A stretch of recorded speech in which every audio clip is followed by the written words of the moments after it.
नमस्कार दोस्तों, आपका एग्रीकल्चर इंस्टीट्यूट में फिर से एक बार स्वागत है। हम आज बात करेंगे कि रासायनिक साम्य और आयनिक साम्य। हमने लास्ट क्लास में रेडॉक्स रिएक्शन की बात कर ली थी और इसमें जो रासायनिक साम्य और आयनिक साम्य होता है ये कितने प्रकार के होते हैं, इसके अभिलाक्षणिक गुण क्या क्या होते हैं, इनके बारे में आज बात करेंगे। ठीक है, तो पहले बात करेंगे कि रासायनिक और आयनिक तो ये साम्य क्या होता है, इस साम्य की बात करते हैं।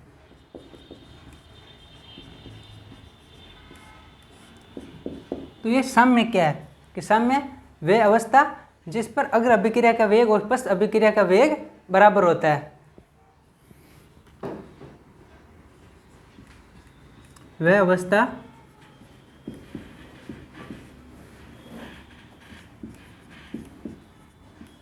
जिस पर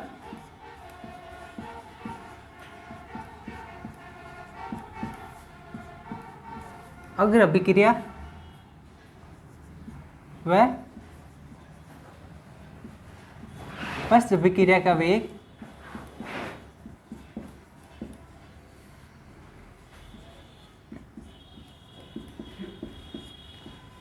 बराबर होता है।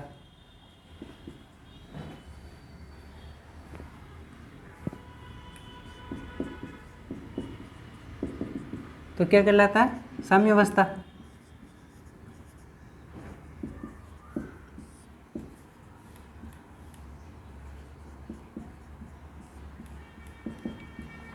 तो ये तो बात हो गई अग्र अभिक्रिया और पश्च अभिक्रिया के वेग की। और बात की जाए कि अभिकारक और उत्पाद के बारे में, कि वह अवस्था जिस पर अभिकारक व उत्पाद की जो सांद्रता होती है वो क्या हो जाती है, स्थिर हो जाती है।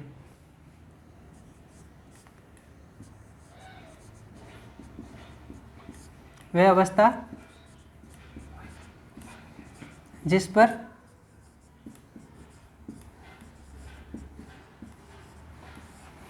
अभिकारक व उत्पाद की सांद्रता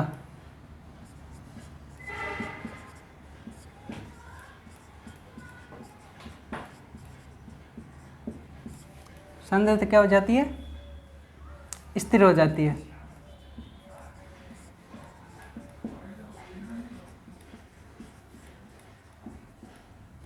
तो वो भी क्या कहलाती है, साम्य अवस्था। यानी दोनों का एक करती है, कोई अभिकारक है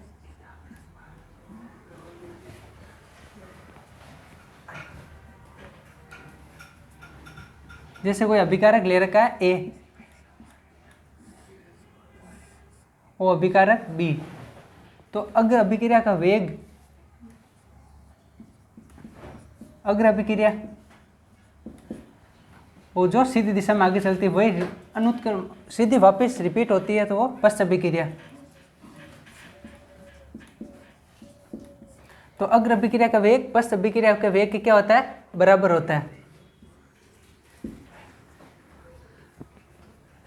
तो ये तो हो गई साम्य। और साम्य को किस प्रकार समझाएंगे उसकी बात करेंगे कि जो कोई ग्राफ लेते हैं एक,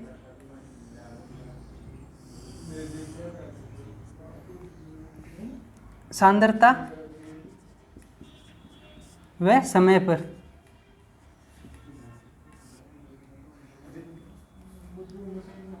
जिसमें समय के साथ अभिकारक और उत्पाद की जो सांद्रता होती है, या अभिकारक और उत्पाद की सांद्रता वो क्या होती है, स्थिर हो जाती है, वो क्या कहलाती है, साम्य। तो वह अवस्था जिस पर अभिकारक व उत्पाद की सांद्रता क्या हो जाती है, स्थिर हो जाती है। तो ये उत्पाद की सांद्रता क्या होती है, बढ़ती जाती है, उत्पाद की सांद्रता बढ़ती जाती है। और अभिकारक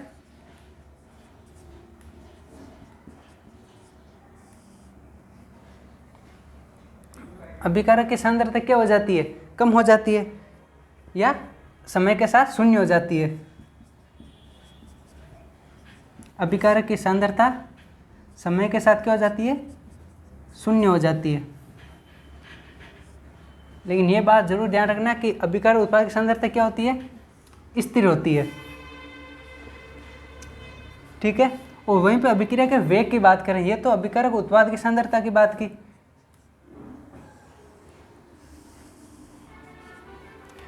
ये अभिक्रिया का वेग और समय। तो इसमें क्या होता है कि अभिकारक और उत्पाद की जो सांद्रता होती है वो एक निश्चित दिशा में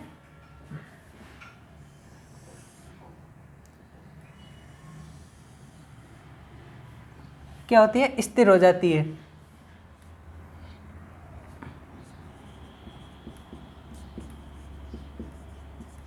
अग्र अभिक्रिया का वेग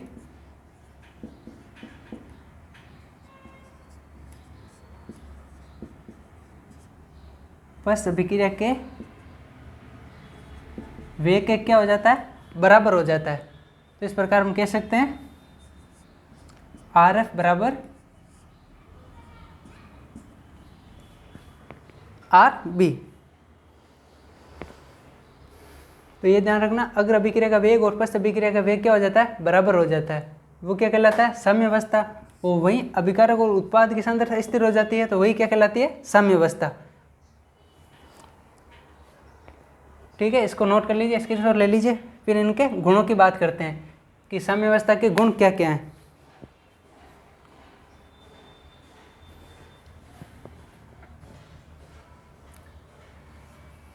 और यहाँ पे ध्यान रखना, अग्र अभिक्रिया के वेग को RF से दर्शाते हैं और पश्च अभिक्रिया के वेग को RB।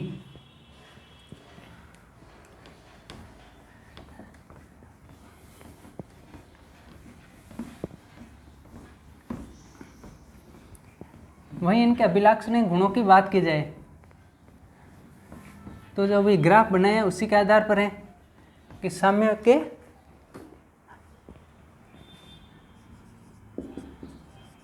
अभिलाक्षणिक गुण।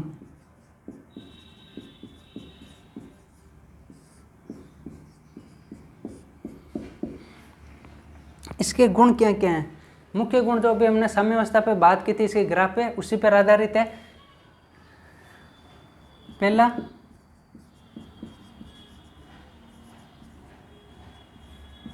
साम्यावस्था में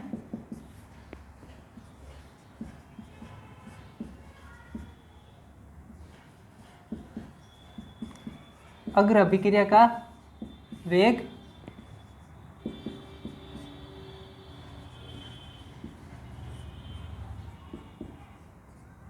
पश्च अभिक्रिया के वेग के बराबर होता है।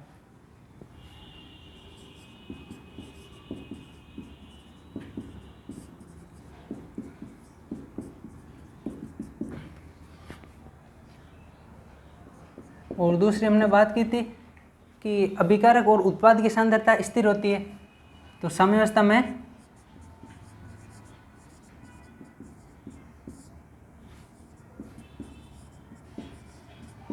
अभिकारक व उत्पाद की सांद्रता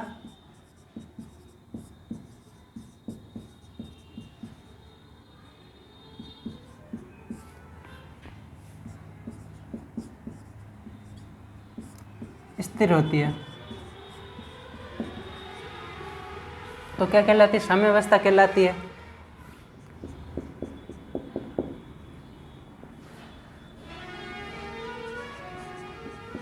तीसरा गुण है साम्यावस्था में अभिकारक व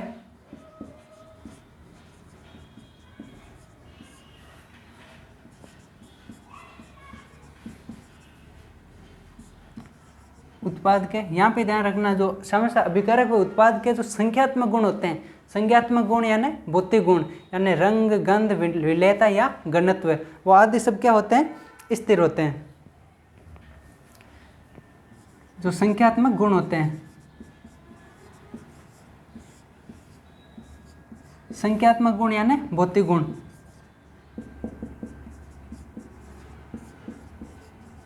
और भौतिक गुण क्या होते हैं, जैसे रंग की बात की जाए, गंध की बात की जाए, या विलेयता या घनत्व। विलेयता या जो घनत्व होता है आदि क्या होते हैं,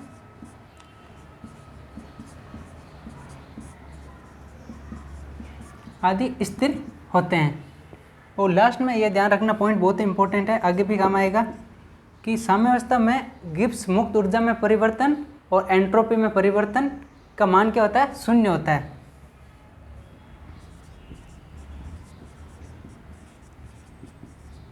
साम्यावस्था में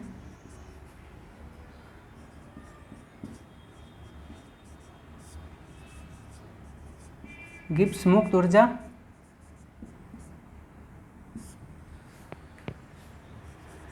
में परिवर्तन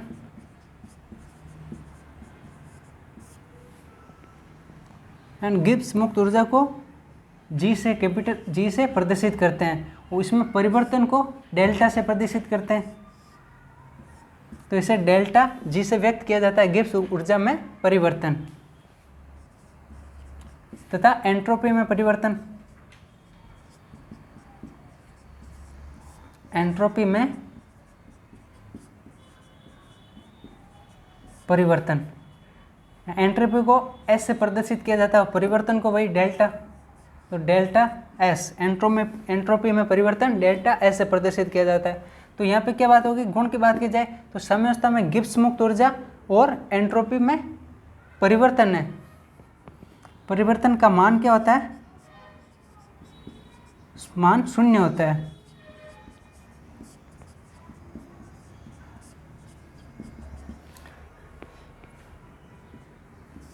गिब्स मुक्त ऊर्जा और एंट्रोपी, ये ध्यान रखना बहुत ही इंपॉर्टेंट है। आगे हम इस चैप्टर में जो आगे क्लासेस होगी उसमें इसकी विस्तार से बात करेंगे।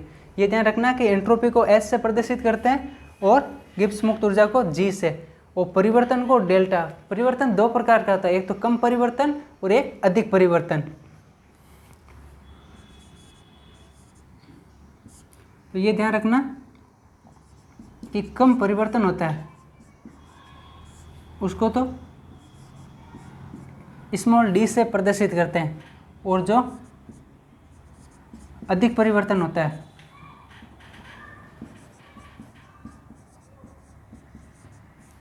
उसको त्रिभुज यानी डेल्टा से प्रदर्शित करते हैं। दोनों का एक ही अर्थ है, डेल्टा डेल्टा, बस स्मॉल डी है ये कम परिवर्तन को दर्शाता है और ये त्रिभुज का निशान अधिक परिवर्तन को दर्शाता है।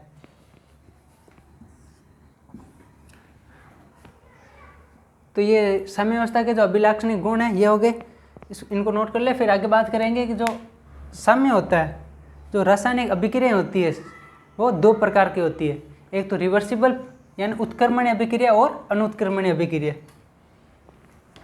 तो उत्क्रमणीय अभिक्रिया क्या होती है और अनुत्क्रमणीय अभिक्रिया क्या होती है, उनकी बात करेंगे। जो उत्क्रमणीय अभिक्रिया होती है वो दोनों दिशाओं में चलती है, यानी अभिकारक से उत्पाद और उत्पाद से अभिकारक।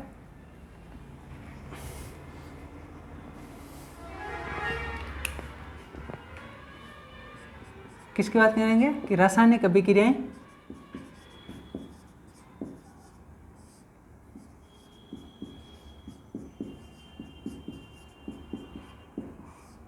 दो प्रकार की होती है।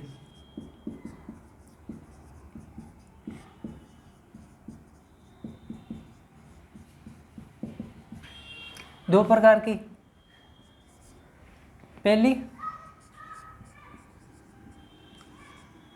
उत्क्रमणीय अभिक्रिया,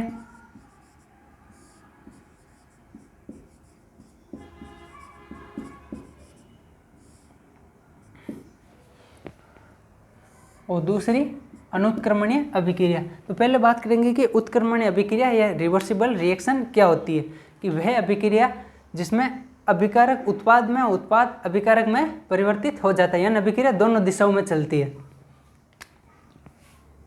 वह अभिक्रिया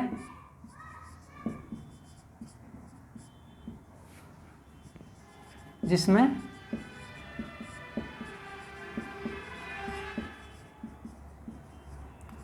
अभिकारक उत्पाद में व उत्पाद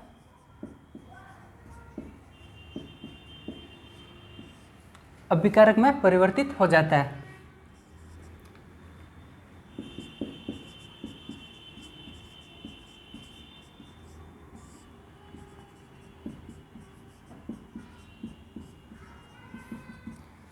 तो क्या कहलाती है? उत्क्रमणीय अभिक्रिया।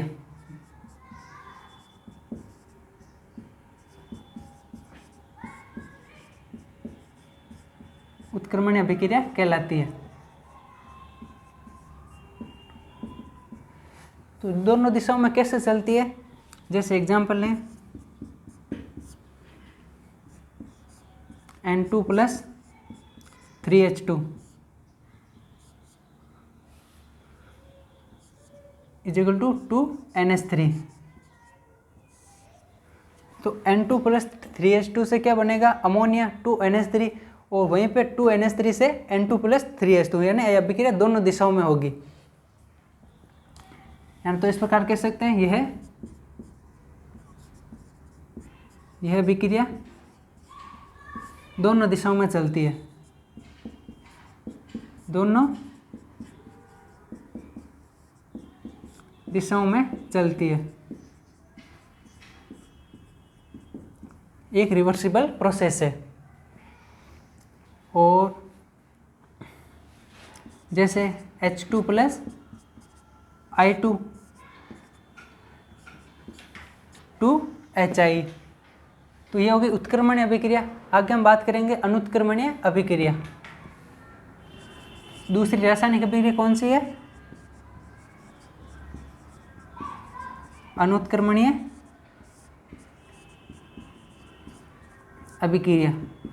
अब अनुत्क्रमणीय अभिक्रिया क्या होगी? यदि उत्क्रमणीय अभिक्रिया दोनों दिशाओं में होगी तो अनुत्क्रमणीय क्या होगी? अनुत्क्रमणीय यह अभिक्रिया होती है वह अभिक्रिया जिसमें अभिकारक उत्पाद में परिवर्तित हो जाता है, किंतु जो उत्पाद होता है वह अभिकारक में परिवर्तित नहीं हो पाता है। तो वह अभिक्रिया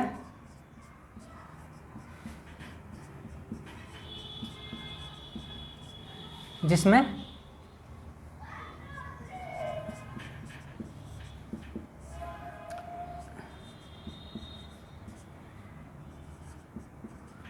अभिकारक उत्पाद में परिवर्तित हो जाता है।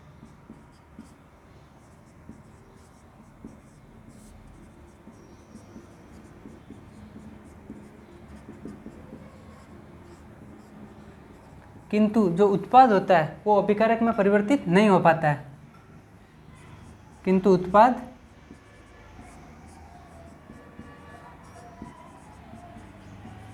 अभिकारक में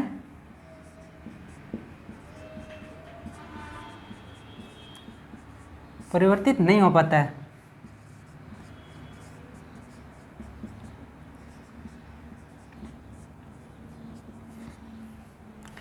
तो जैसे एग्जांपल लें, जैसे AgCl प्लस NaNO3, तो AgCl NaNO3 से क्रिया करके क्या बनाएगा?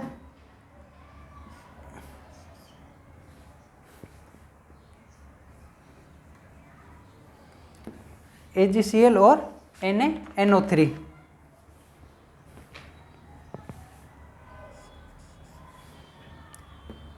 तो NaCl plus AgNO3,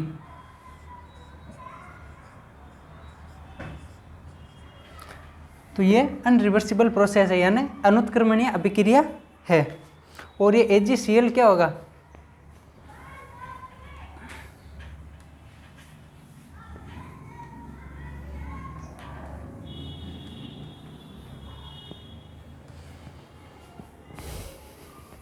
AgCl NaCl plus AgNO3,